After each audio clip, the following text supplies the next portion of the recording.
विंध्याचल की हरी भरी पहाड़ियों के बीच एक छोटा लेकिन जीवंत कस्बा था, देवगढ़। देवगढ़ के लोग अपनी सादगी और कड़ी मेहनत के लिए जाने जाते थे। सूर्योदय के साथ ही उनका दिन शुरू होता और सूर्यास्त के बाद ही उन्हें फुर्सत मिलती थी। उन्हीं मेहनत कश लोगों के बीच एक नौजवान था, रामू, जो रोज सुबह अपनी पुरानी लकड़ी की रेहड़ी ठेले पर मसालेदार चने और आलू की टिकिया बेचता था। सुबह की ठंडी बयार में जब लोग काम पर जाने के लिए निकलते तो गर्मा गर्म चने और चटपटी टिकिया की खुशबू उन्हें बरबस रामू की रेहड़ी की ओर खींच लाती। रामू अपनी रेहड़ी पर काला नमक, जीरा पाउडर और हरी चटनी डालकर उन्हें परोसता था। अरे रामू, तूने तो सुबह सुबह ही कमाल कर दिया। ये मसालेदार चने खाकर दिन भर की ऊर्जा मिल जाती है।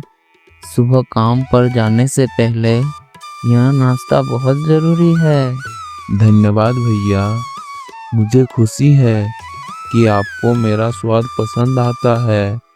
आपकी तारीफ मेरी सबसे बड़ी कमाई है। और भाई, तुम जो इसमें अदरक का लच्छा और नींबू डालते हो ना, उसका स्वाद बस पूछो मत। खाते ही मन खुश हो जाता है।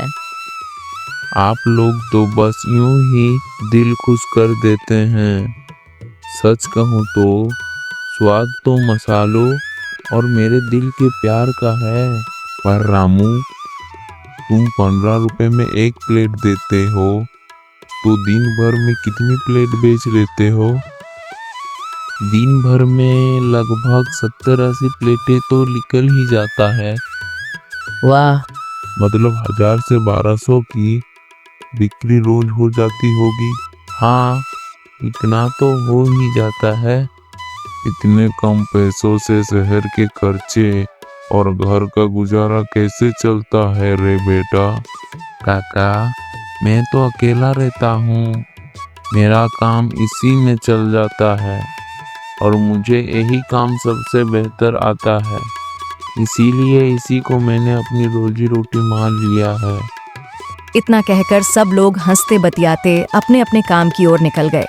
धीरे धीरे रामू के सारे चने और टिकिया बिक गए।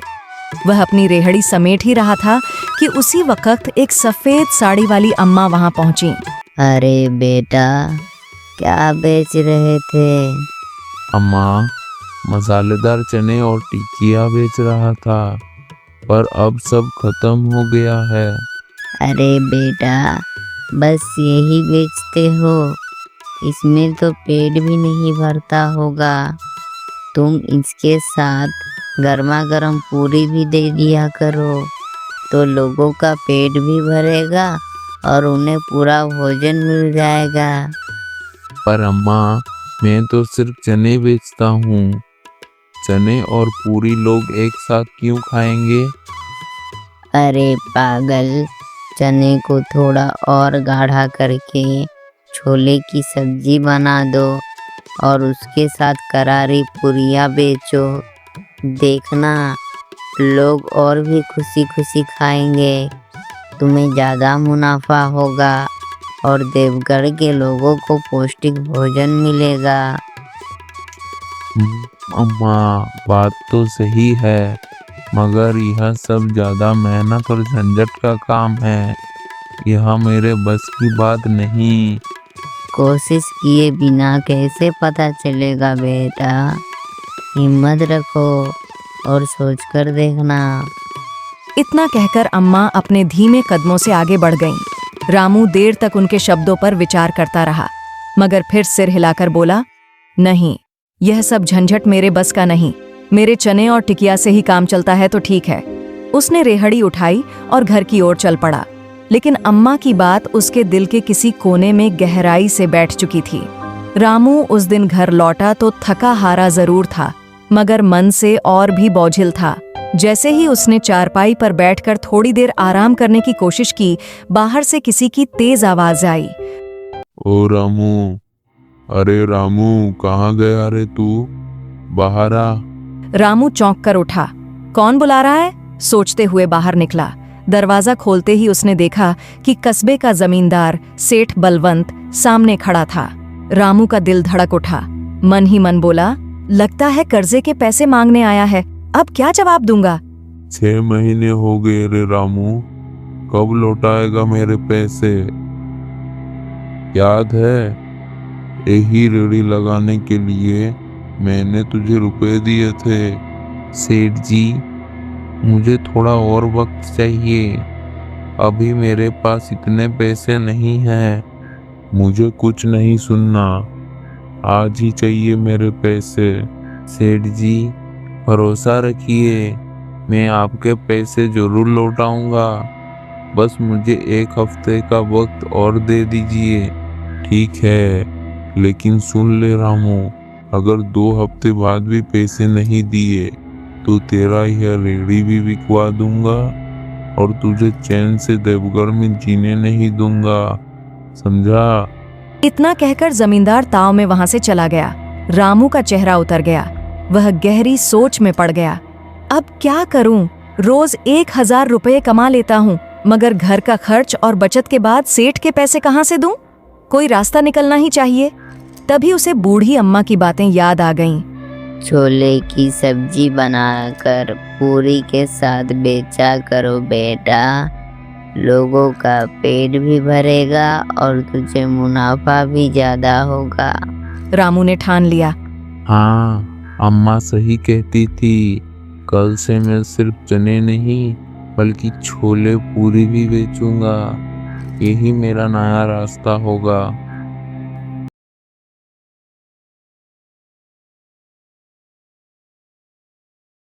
अगली सुबह रामू ने रात भर जागकर छोले की सब्जी और पूरी की तैयारी की थी। उसने रेहड़ी को अच्छे से साफ किया। छोले की मसालेदार खुशबू दूर तक फैल रही थी।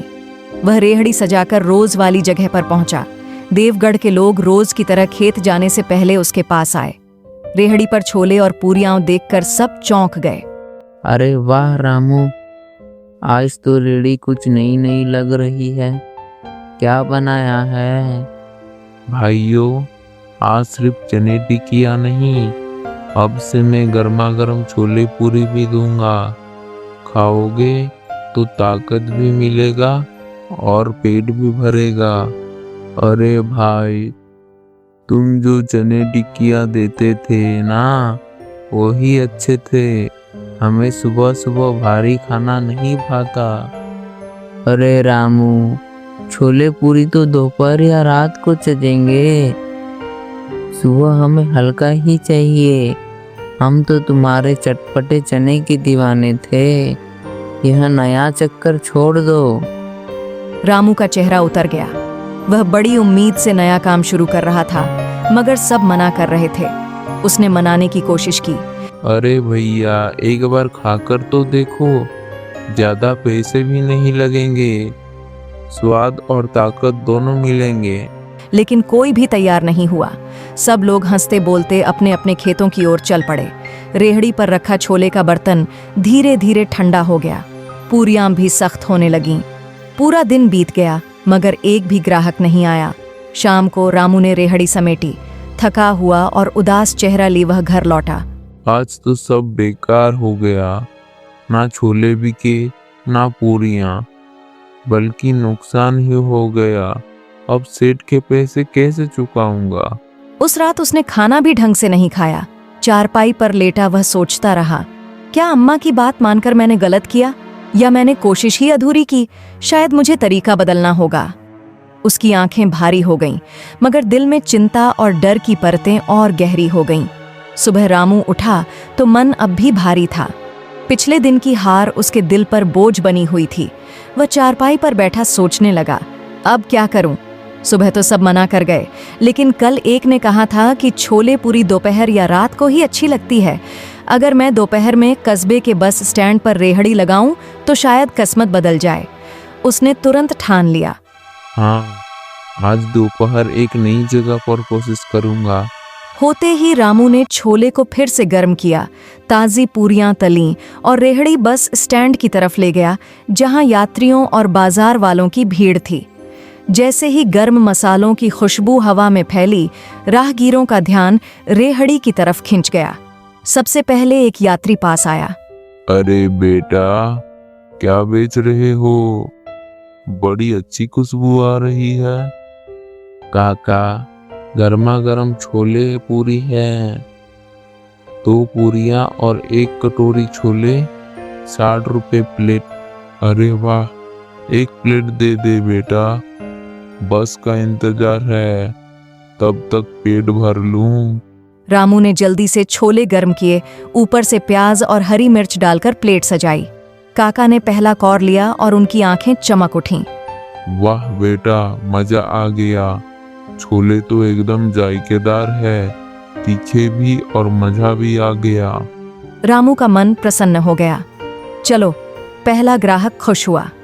तभी 2 रिक्शा चालक जो सवारियों का इंतजार कर रहे थे, रेहड़ी के पास आ गए। अरे रामू, यह समय और जगह तो बढ़िया है तेरी रेहड़ी के लिए। हाँ यार, घर जाने से बेहतर है यही पेट भर लेते हैं। पूरियाँ भी है, छोले भी हैं। चल 2 प्लेट बना दे। रामू ने मुस्कुराकर झटपट 2 प्लेट छोले पूरी परोसी। दोनों चालकों ने जैसे ही खाना शुरू किया, उनके चेहरे पर संतोष झलकने लगा। अरे भाई, क्या डाला है इस सब्जी में?